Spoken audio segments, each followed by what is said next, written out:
bottom right screen. So this is a screenshot from LTO. See those blue lines? Those blue lines are the carrier's line of travel. It's zigzagging back and forth, up and down, sideways. Do we really think the carrier drives like that? I surely hope not. So, one, that's not the way they drive. Two, that is a clear indication also that my mileage is going to be wrong for this crowd because, again, the system is trying to pay them for all that zigzagging that they really don't do. And it's because those mail stops are all jumbled up together. So that's what happens when you don't group, and you won't be able to create a line of travel, and you're going to be rejected, okay? So, again, we've got to group. It's a requirement. But you're also going to get some warnings that populate throughout the grouping process, okay? And they populate all the time, not just for grouping, but they'll tell you when boxes are close to one another and so forth. And they come down there in the bottom left of the screen. Guys, they're very important to address and look at them. Sometimes they can be resolved and have to be resolved, and sometimes they're just there as a warning to say, hey, take a look and just make sure you're right. So, like, the warning for this potentially address issue is the mail stop to the previous mail stop distance is between 5 and 20 feet. So it's telling you that I got some mail stops that are close together within 5 feet.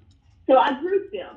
So how do I know they're grouped? Well, the first indication, other than the anchor and the edit book, is when you see a dash. When you see the sequence numbers, and in this case it was 287 through 301, you see dash in between the two. So anytime you see a dash, that lets you know it's part of a group, and it's telling you that sequence numbers 287 and 301 are all one big group.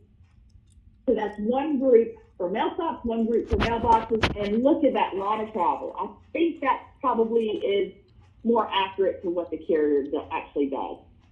So guess what? We had a successful line of travel. Remember, when you talk about grouping for regular boxes, the carrier still gets paid for every box they deliver to. It could be a line of 100 boxes, and they're all side by side. That is one group, one mail stop group, and one mailbox group. So that's one large group.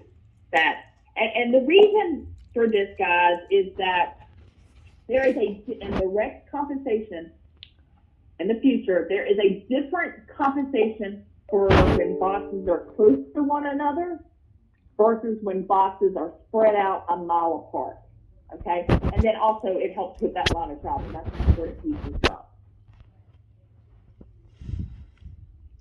So again, do also note, because going back to that previous screen, it almost looks like we might have some either vacant boxes or missing boxes that fell off that post.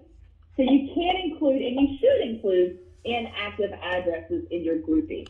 And it's important to do that because, hey, let's say next month that address becomes active. Well, your grouping is still set. You won't have an error, and all you would do is update it from inactive to active, and your grouping is already set. No issues at all. So you can include inactive addresses as well. Okay, so we're talking about grouping feel, and it's feel about boxes being close. But when we talk about